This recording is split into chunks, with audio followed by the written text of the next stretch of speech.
I have seen a couple of parents who say no, and then they are constantly bickering, and ultimately they say, okay, go ahead and do it. What I do is, when I say no, I stick to my no. And if I want to later on say yes, I make it into a sort of a reward for them for doing something else. So replace no with a yes to do something. How would you replace no with a yes? My friend's teenager daughter is very well behaved with others, but behaves very badly with her mother. Probably the mother is a passive mother. She is not assertive. She needs to learn the right techniques, and she definitely needs to put a stop to what she is doing. At the very same time, the mother has to understand, if she is constantly after her daughter's life, if she is picking on her, or if she is not working on the relationship but trying to get things done, so definitely there is going to be challenge. Okay, what is the fighting word when we say no? No, you can't go out to play until you learn your lesson. Rather than we can say, yes, you can definitely go out and play once your lesson is done. Fighting word is no, you can't watch television. Thinking word is, yes, you can watch it for a while if the list of chores are done. Okay, that's not fair. That is something we always hear from kids whenever we tell them you do a certain thing and you don't do a certain thing, and we feel that this is going to break up our relationship, and that's when we just let them do what they want to do, and ultimately we even regret that. So you tell them, when they say that's not fair, you say, I know it's not fair, but that's how the world works. That's how things are. You can't stop us from doing a certain thing. And I say, well, I can, because I'm a parent. This is my job and I have to do my job. 4-year-old, I have enrolled her in online Arabic class, but she is not interested at all. What can I do? You know what? Honestly speaking, 4-year-old is a very young age. So it depends how interactive the teacher is, how much time. I would say for 4-year-old child, 15 minutes is a good enough time, and it should be, again, very interactive class. So that's not fair. First we do our job, then we get paid, then we enjoy food. It works for people all around us, so it will work for us.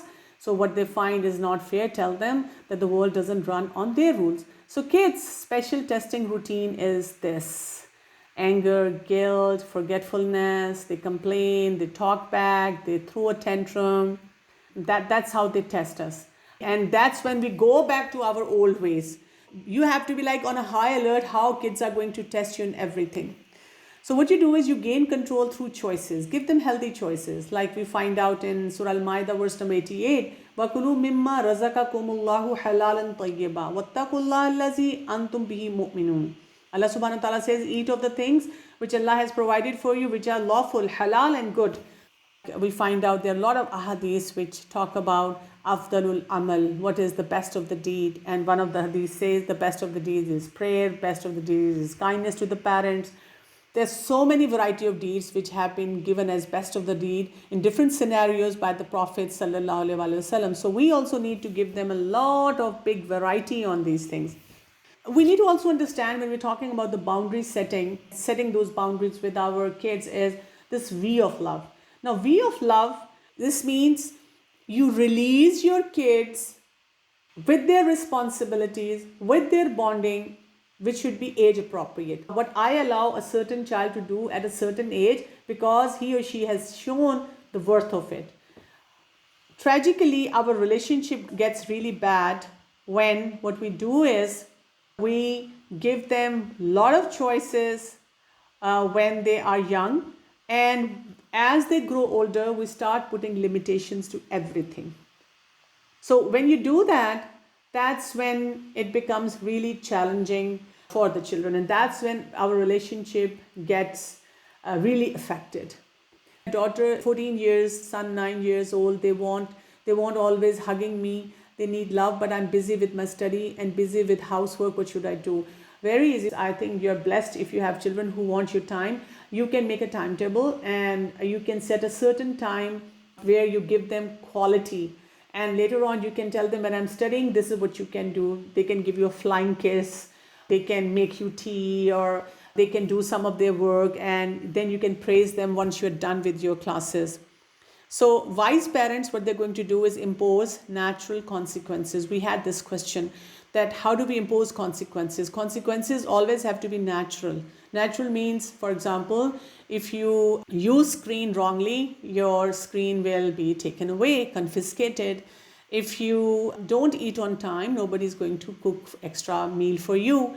If you are not able to find because you didn't clean your room properly and you didn't put everything in place, and then you're running around screaming and shouting where my certain thing is, so nobody is going to find it for you. This is what I do. If my kid is running around looking for a thing, I just sit back and I ask them. They're like, pata nahi kidhar hai, I don't know where it is, and I just look at them, give them this smile and say, it should be where you put it. Sometimes, other family members, they would look at you as if you're such an insensitive mom. But this is what I have to do. This is my job. I have to impose natural consequences. But at the very same time, you have to be empathetic. You have to tell them, I know you must be upset that you're not able to find something. This is also known as cause and effect. Okay, another thing that we have to do, learn empathy, is I'll give you quickly these some situations. Ahmed misses dinner because he didn't go to do his chores on time. Angry words would be, don't do that again. Empathetic word would be, I know how it feels, I am hungry too, but I will make you a big breakfast. So you don't actually go back in kitchen thinking that if I cook for them again, I open the kitchen and then my relationship will improve. Now Amna is tired in the morning because she stayed up too late. So angry words would be, I told you, you'll be tired if you don't go to bed on time. Now you're going to suffer the whole day. But empathetic words would be, oh, you're so tired. I feel the same way when I have to do work and I didn't get enough sleep. So maybe, what you can do is you can, for the next day, do a better thing. Abdullah gets low grades on the report card. So angry words would be, why don't you do your homework and now you come home with such low grades? That ought to teach you a lesson. And empathetic words would be, oh, how awful. During my studies, I felt bad when I got such grades. So empathy, understand. I would end up with this. Kids don't care how much you know until they know how much you care. Let me look into your questions now. Some of them I answered. Says, my 18-year-old daughter, when she is not allowed to go out with her friends without a parent being present, she says, I'm the only person who wants a chaperone. My kids also say the same thing. All the parents allow their kids to do whatever they want to, and you want to always escort us or keep watch on us. You don't trust us.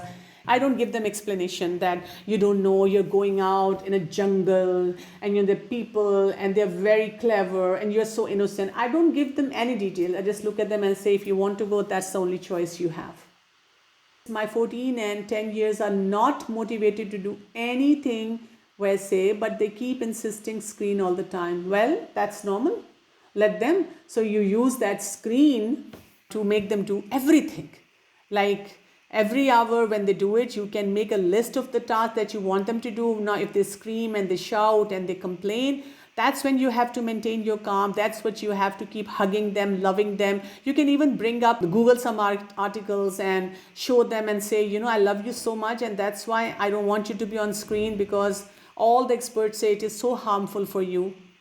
Okay, my 6-year-old daughter doesn't know the way how to tell her problem. She just starts crying or starts shouting that you don't know because she can't explain herself.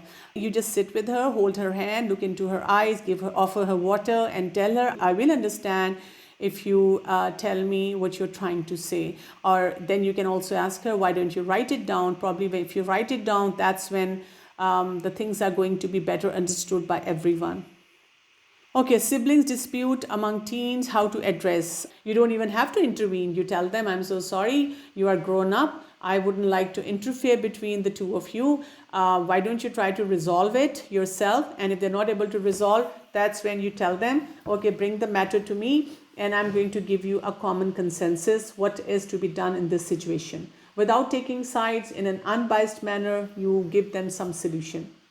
Kids feel we are backwards and just allow them things which are very much common these days. Let them say that. That should not affect your relationship. Tell them, yes, that's how we are.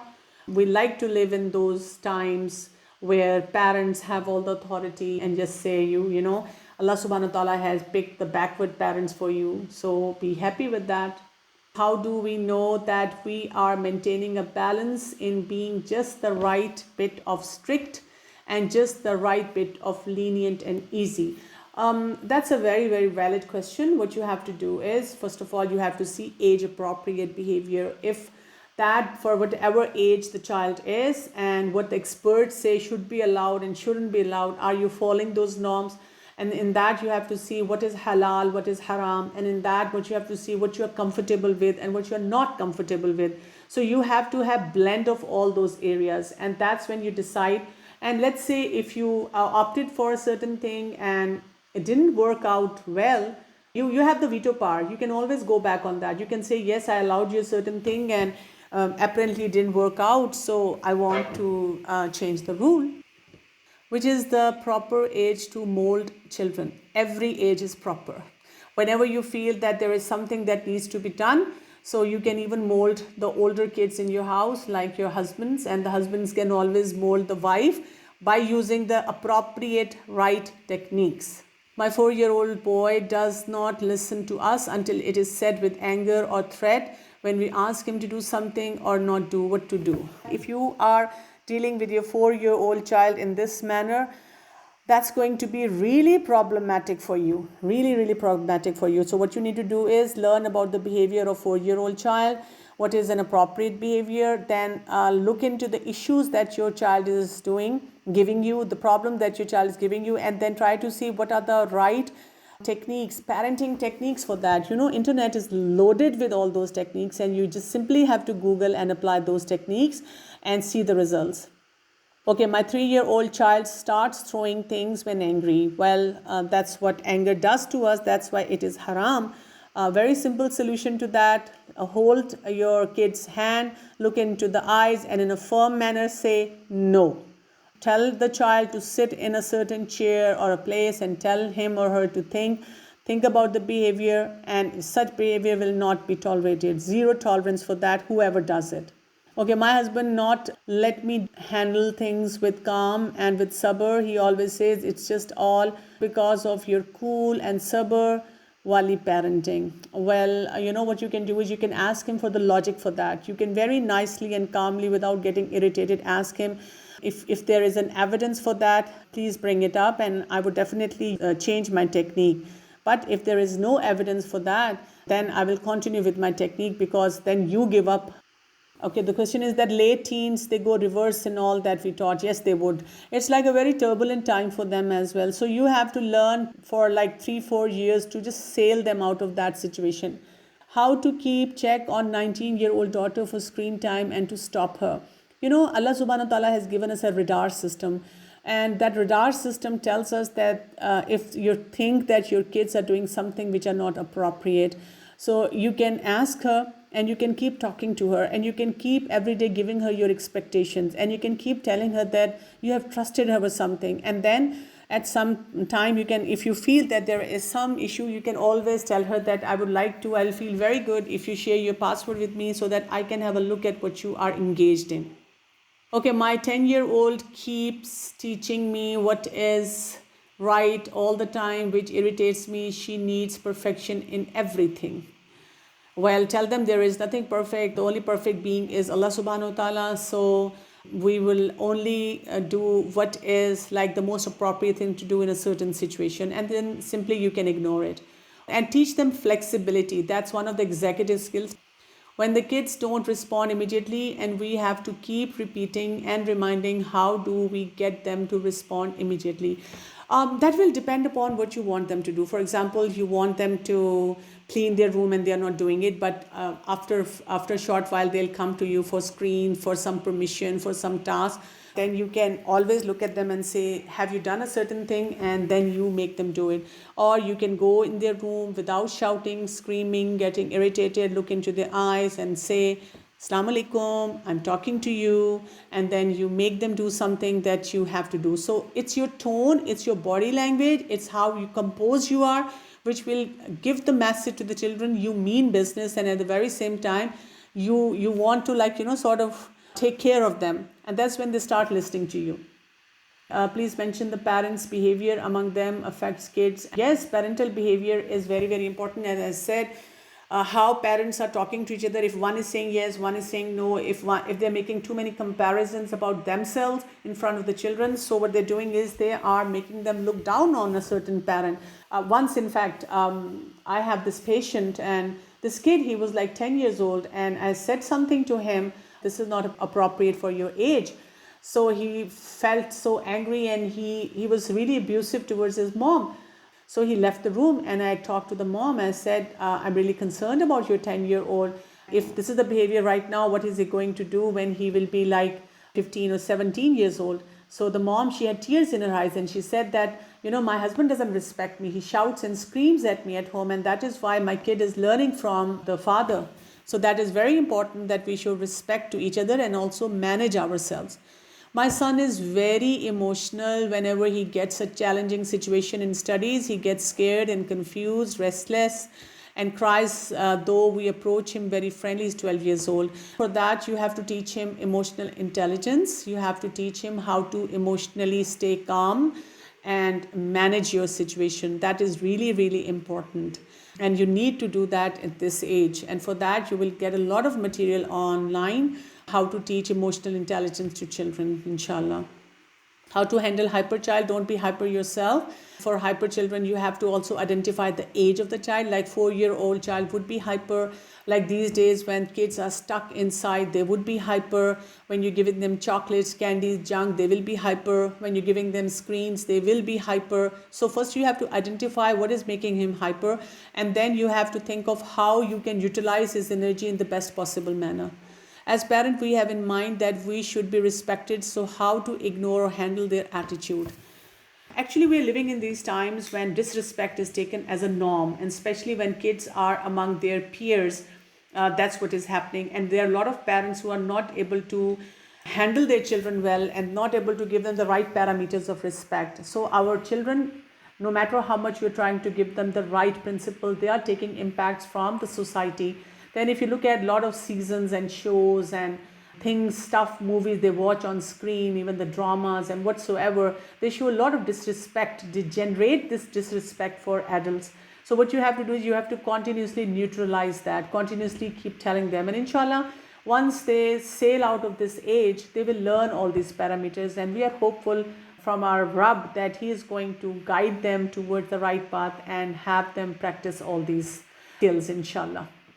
Jazakallah khairun. I'm really blessed to have such energetic audience. A lot of du'as for all of you. Subhanakallahumma wa bihamdika ashhadu an la ilaha illa anta astaghfiruka wa atubu ilayk. Assalamu alaikum wa rahmatullahi wa barakatuhu.